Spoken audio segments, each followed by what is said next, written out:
Bismillahirrahmanirrahim. Assalamualaikum warahmatullahi wabarakatuh.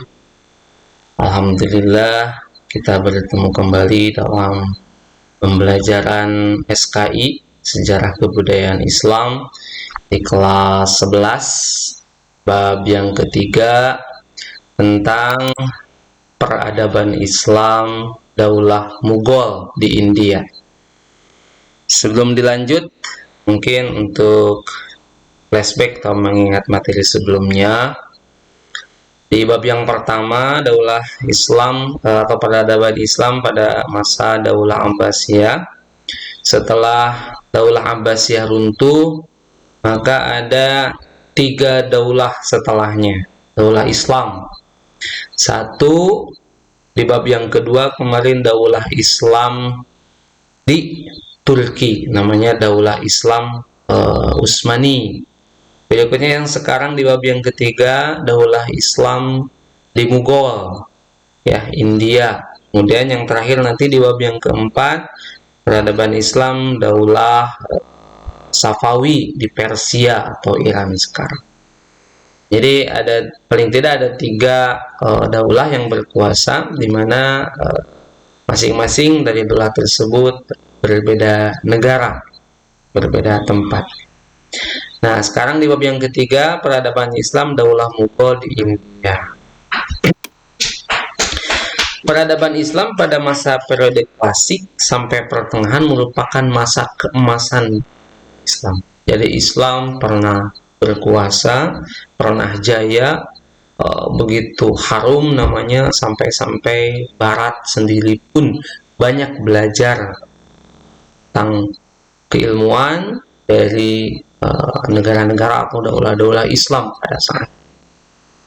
Bahkan disebutkan katanya pada masa itu tidak ada bangsa lain yang bisa menandingi hebatnya peradaban Islam.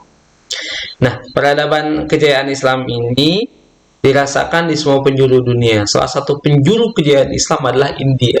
Jadi jangan lupa dan jangan salah bahwa India pernah mencatat masa keemasan Islam itu pada masa Daulah Mughal, salah satunya pada Asia. Karena memang di India itu bukan hanya Daulah Mughal saja, ada 4 daulah yang berjaya pada waktu itu, daulah Islam. Ya.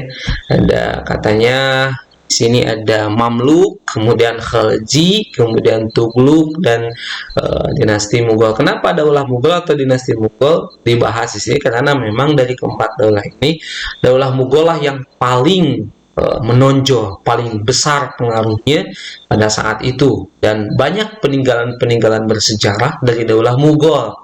Selain mungkin dari seni dan juga dari sastra, juga dari arsitektur atau bangunan. Nah, Daulah Mughal berkuasa di India pada abad 16 sampai 19. Jadi 300 tahun lebih berkuasanya. Bahkan 350 tahun. 350 tahun sama dengan penjajahan Belanda di Indonesia. Jadi sangat lama Islam berjaya di India pada saat itu. Dan uniknya Islam masuk ke India ini memang awalnya kan sudah ada Hindu dengan Buddha itu sudah mengakar kuat. Agama Hindu, agama Buddha itu sudah mengakar kuat di India. Dan Islam masuk meskipun minoritas tapi bisa jaya pada saat itu.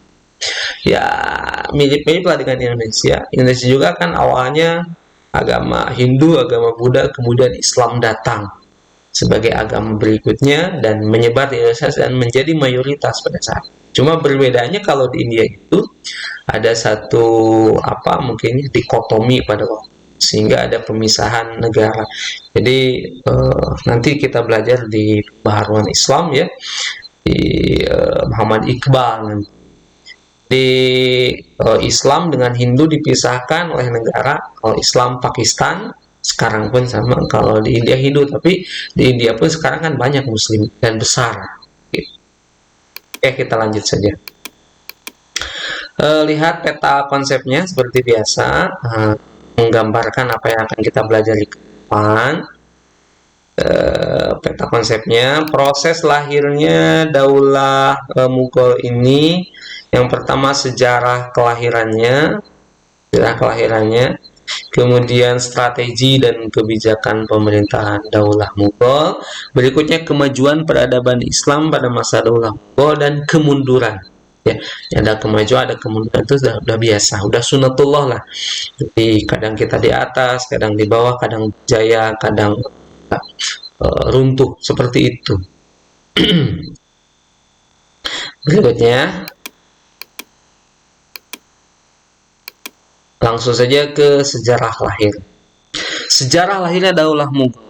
Perjalanan panjang untuk membentuk sebuah imperium India Muslim dimulai dari Kesultanan Delhi.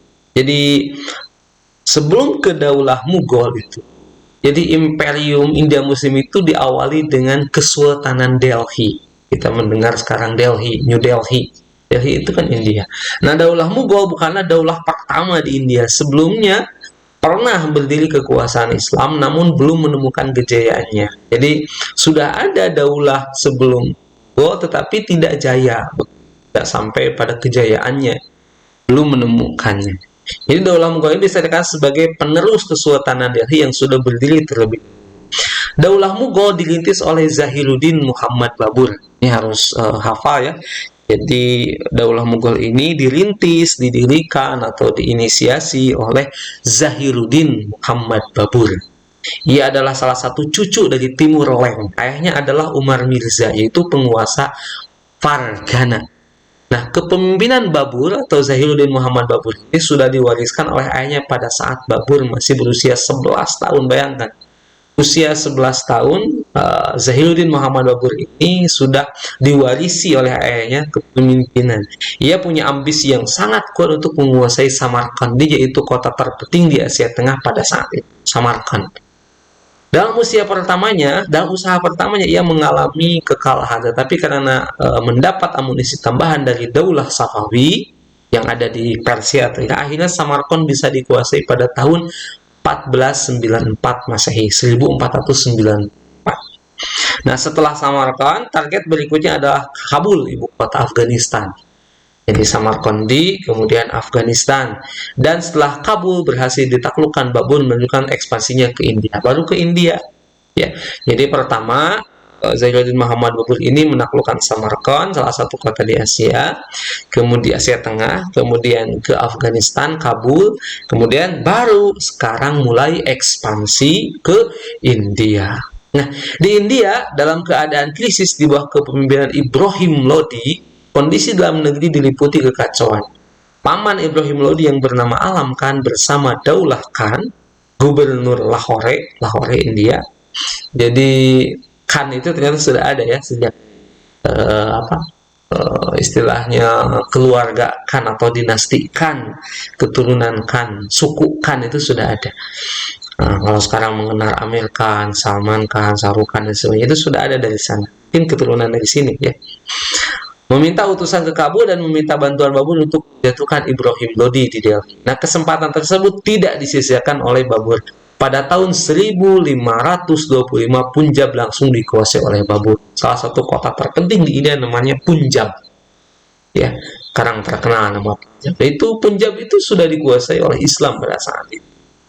Nah, setelah Punjab dikuasai, Babur beserta pasukannya bergerak ke Delhi. Ibrahim Lodi akhirnya berhasil dikalahkan dan meninggal dunia beserta ribuan tentaranya dalam pertempuran dahsyat di Panipat pada tanggal 21 April 1526. Babur tampil sebagai pemenang dan kemudian menegakkan pemerintahannya di Delhi.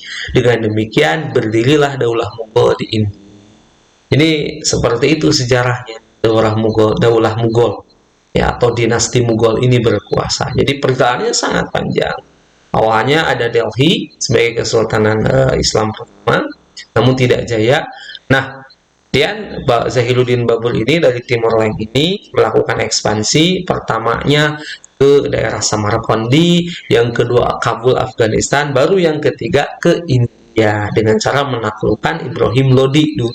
Kemudian setelah Delhi dikuasai, barulah secara de facto jadi Daulah Mughal ini berkuasa yang dirintis oleh Zahiruddin Muhammad Babur. Itulah sejarah awalnya berdirinya Daulah Mughal di India.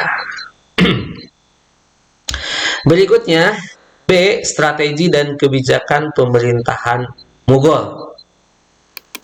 Sebagai daulah yang besar, daulah Mughal mampu membawa Islam di tengah daratan India yang didominasi oleh masyarakat Hindu. Mughal berjaya menguasai wilayah mayoritas berpenduduk Hindu. Penduduk Hindu dikuasai pada saat itu oleh daulah Mughal. Walaupun umat Islam adalah minoritas, meskipun umat Islam minoritas atau sedikit, di tengah-tengah mungkin banyak yang penduduk yang beragama Hindu pada waktu itu, dalam kurun waktu lebih dari 3,5 abad atau 350 tahun, daulah Mughal dipimpin oleh beberapa sultan, beberapa pemimpin, beberapa raja. Yang pertama tentu sebagai pendiri perintis adalah Zahiruddin Muhammad Babur dari 1526 sampai 1530. Di 4 tahun dia berkuasa. Nah, Zainuddin Muhammad Babur menjadi penguasa pertama sekaligus pendiri daulah Mughal. Pada masa kepemimpinannya, seluruh kebijakan dikerahkan digunakan untuk membangun pondasi pemerintahan. Ya, sebagai pemula tentu awal mula yang harus dibangun itu adalah pondasi pemerintahannya. Nah, pada awal kepemimpinannya Babur masih menghadapi ancaman pihak musuh dari sana dari sini, banyak penyerangan, utamanya dari kalangan Hindu yang dari awal tidak suka dengan kehadiran atau daulah Mughal. Tentu saja mayoritas India adalah Hindu, datang dinasti Mughal, minoritas Muslim, maka ketika meletakkan kerajaannya di India, banyak serangan-serangan dari orang-orang Hindu pada saat itu. Nah, orang-orang Hindu itu menggalang kekuatan gabungan. Jadi melakukan sekutu, orang Hindu bersekutu ngumpul untuk menyerang kerajaan Islam daulah Mughal. Namun Babur berhasil mengalahkan mereka dalam satu pertempuran. Sementara di sisi lainnya dinasti Lodi pun yang tadi dikalahkan Ibrahim Lodi pun berusaha bangkit untuk kembali menantang pemerintahan Babur dipimpin oleh Muhammad Lodi. Oh, tadi Ibrahim Lodi sudah ditumpas katakan. Kemudian Muhammad Lodi menyerang ini Zahiruddin Muhammad Babur atau kerajaan atau dinasti di pertempuran di dekat Gogra. Babur dapat mengakhiri perlawanan Lodi pada tahun 1529, jadi setahun menjelang berakhirnya. Nah, Zahiruddin Muhammad Babur menguasai wilayah yang sangat luas berbatasan dengan kekaisaran Ming di timur Tiongkok sampai ke berdekatan dengan Cina.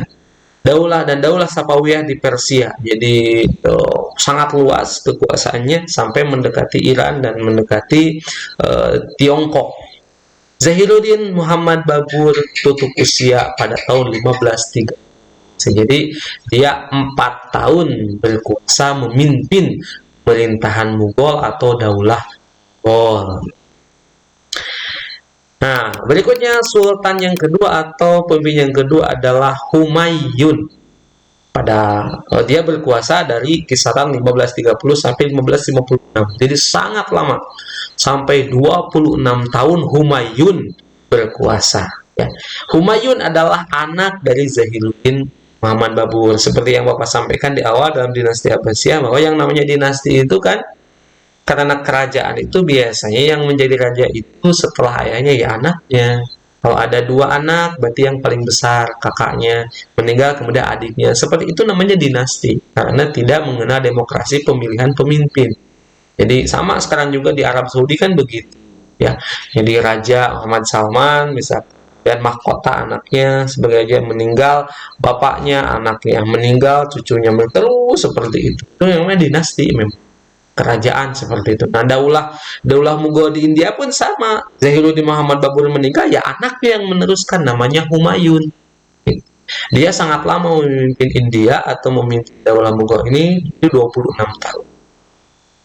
Humayun masih banyak mendapatkan tantangan, tidak hanya pada zaman ayahnya. Ya.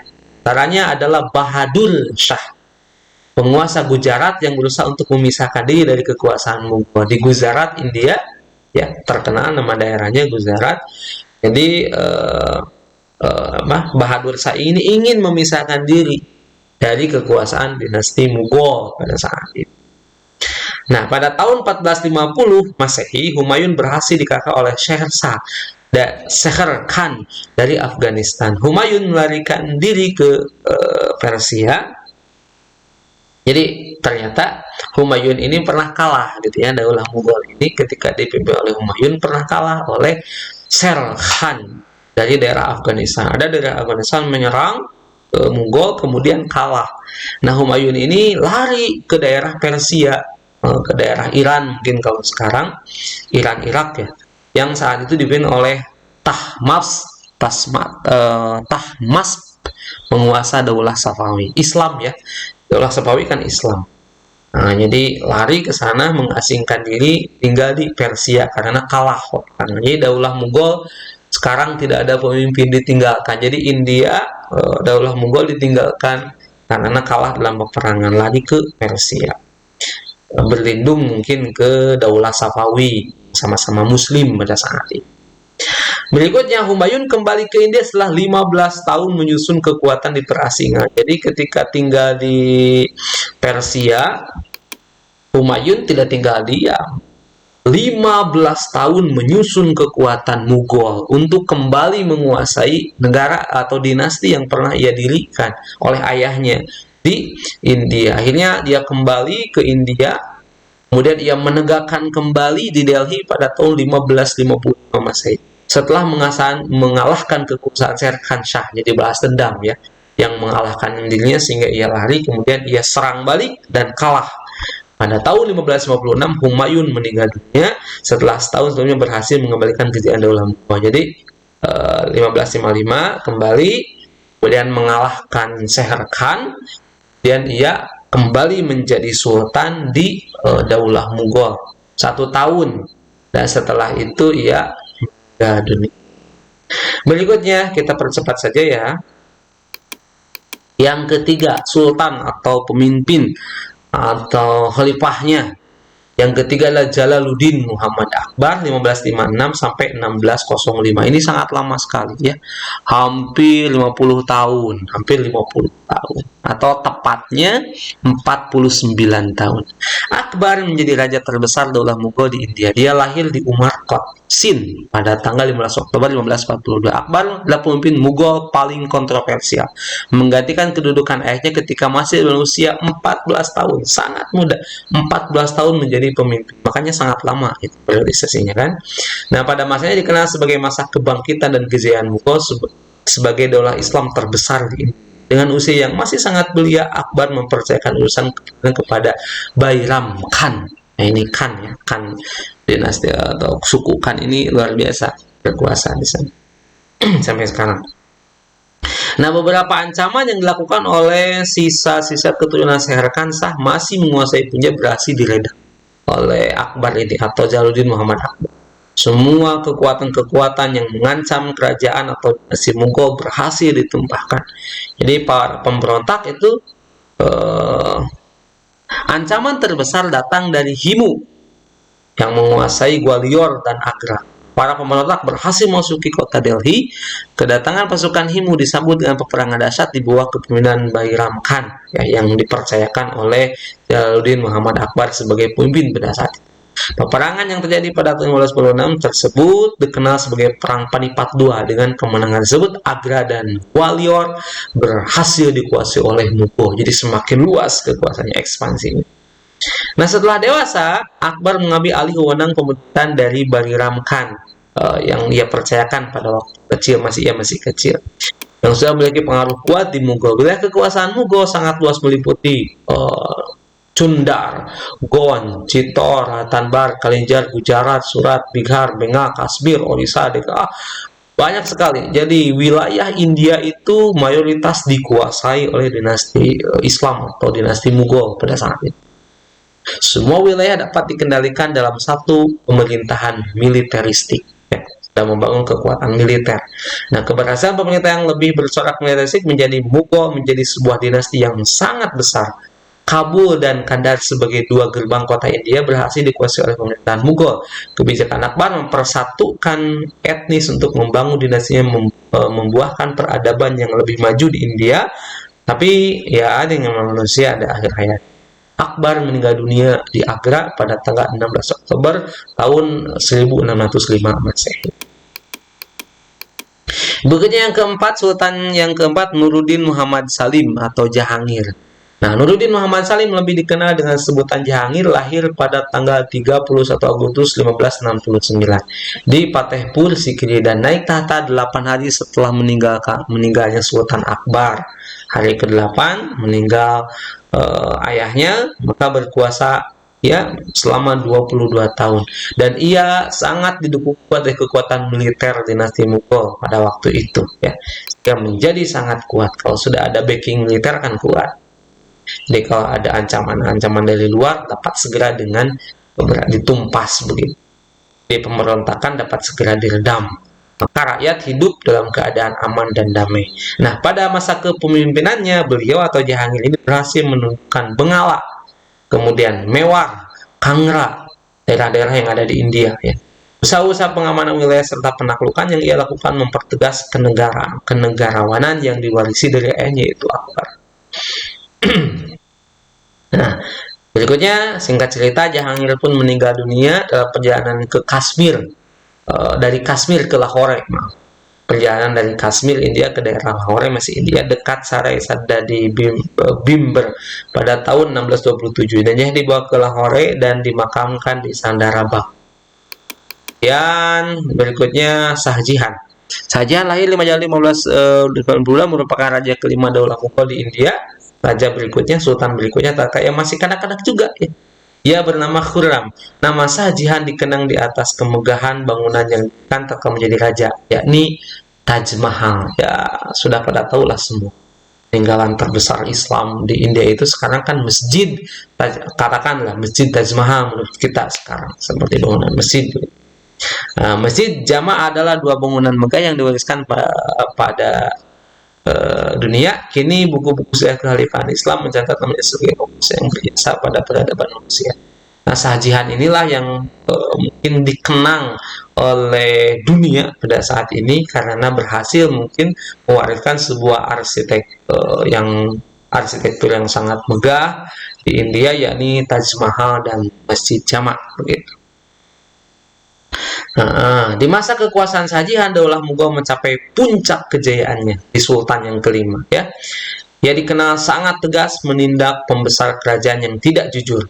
Konon Shahjahan memelihara banyak ular berbisa. Ular-ular itu disediakan untuk mereka yang melakukan pelanggaran dan merugikan kerajaan dan rakyat. Shahjahan meninggal 2 Januari 1666 Masehi pada umur 74 tahun setelah menderita sakit keras. Ya, itu Shahjahan. Berikutnya, sultan yang ke-6 adalah Aurangzeb. Naik tahta dengan menghadapi tugas yang sangat berat, kedaulatan Mughal sebagai entitas Muslim India nyaris hancur akibat perang saudara. Maka pada masa pemerintahannya dikenal sebagai masa pengembalian kedaulatan Islam. Pada periode ini merupakan masa konsolidasi dua kerajaan Mughal sebagai sebuah kerajaan dan sebagai negeri Islam. Aurangzeb berupaya melakukan sentralisasi kekuasaan dan mengendalikan lebih banyak urusan pemerintahan dari para pendahulu. Pada masa pemerintahannya, Aurangzeb berhasil menaklukkan sebagian besar India Selatan, membuat Mughal mencapai wilayah terluasnya. Jadi pada sultan yang ke-6 atau pemimpin ke-6 Aurangzeb, Islam di India semakin luas, semakin lebar, ekspansi wilayahnya, kekuasaan wilayahnya semakin luas. Meskipun mayoritas rakyat India beragama Islam di India ini, namun Aurangzeb mampu mempertahankan kekuatan wilayahnya kerajaan yang meliputi seluruh anak benua India. Meskipun mayoritas penduduk India tidak memeluk Islam, akan tetapi kekuasaan Islam itu sangat luas di India. Hampir semua wilayah India dikuasai oleh Islam. Gitu ya. Beliau meninggal pada tahun 1707 dalam usia 88 tahun. Sangat tua.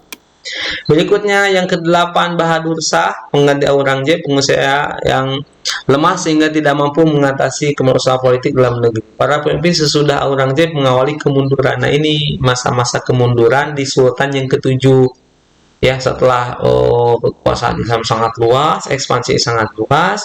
Akhirnya ketika kepemimpinan Bahadur Shah, Islam mulai mundur begitu ya, lama-kelamaan mundur sebagai putra dari Bahadur Shah. 5 tahun kemudian terjadi perebutan antara putra-putra Bahadur Shah gitu. Jadi kalau sudah ada memiliki beberapa anak, kemudian kadang seperti itu, jadi ada perang saudara gitu. Dan dari beberapa anak Bahadur Shah ini yang berkuasa pada saat itu, dipilihlah Jehandar. Ya, Jehandar yang memenangkan persaingan tersebut dan sekaligus dinobatkan sebagai Sultan Mughal oleh Jenderal Zulfikar Khan. Meskipun jenderal ada, mungkin Jehandar adalah yang paling lemah di antara anak-anak Bahadur Shah ini. Penempatan ini ditentang oleh Muhammad susah bacanya, Fahruksiar, keponakannya sendiri, anak kakaknya, anak kakak dari Jehandar, menentang kekuasaan. Jadi perang saudara ini benar, kalau jeung emangnya perebut kekuasaan. Singkat cerita, Jehandar tetap memimpin, menjadi pemimpin paling singkat dalam Kepemimpinan Mughal. Nama lengkapnya adalah Mirza Muizzuddin Muhammad Khan. Pada masa pemerintahan Shah Alam, Daulah Mughal diserang oleh pasukan Afghanistan dipimpin oleh Ahmad Khan Durrani. Kekalahan Mughal dari serangan ini berakibat jatuhnya Mughal ke dalam kekuasaan Afgan. Shah Alam tetap diizinkan berkuasa di Delhi dengan jabatan sebagai Sultan Akbar II. Sebagai Sultan. Nah, Akbar II, pengganti Shah Alam, memberikan konsesi kepada East India Company atau EIS untuk mengembangkan perdagangan di India sebagaimana yang diinginkan oleh pihak Inggris, dengan syarat bahwa pihak perusahaan Inggris harus menjamin kerajaan dan keluarga istana. Kehadiran EIS menjadi awal masuknya pengaruh Inggris di India. Jadi pada masa kepemimpinan Jehandar atau Sultan ke-8 ini, Inggris masuk untuk kasarnya menjajah India pada saat itu. Kemudian berikutnya Bahadur Shah sebagai pengganti Akbar menentang isi perjanjian yang telah disepakati oleh ayahnya. Hal ini menimbulkan konflik antara Bahadur Shah dengan pihak Inggris. Konflik semakin meluas, maka Islam atau Daulah Islam, kepemimpinan dinasti Mughal lama-lama semakin lemah. Jadi sulit ya menghadapi tekanan Inggris dan juga mungkin di tengah-tengah mayoritas masyarakat India yang beragama Hindu. Akhirnya singkat cerita berikutnya dinasti Mughal lama-kelamaan kalah dan hancur, mungkin seperti itulah. Aduh, sudah capek ini, sudah 27 menit ya. Mungkin satu saat kita lanjut pada peta konsep berikutnya, ini tentang kemajuan dan kemunduran.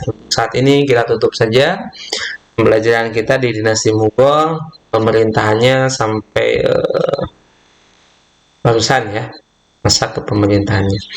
Mudah-mudahan ada manfaatnya. Mohon maaf atas segala kekurangan dan kesalahannya. Yang benarnya dari Allah, yang salahnya dari kebodohan saya sendiri. Untuk materi dinasti Mughal kita cukupkan sekian. Insya Allah kalau ada waktu dan kesempatan kita lanjutkan di masa yang akan datang. Allahumma muwaffiq ila aqwamit thoriq wa taufiq wal hidayah. Assalamualaikum warahmatullahi wabarakatuh.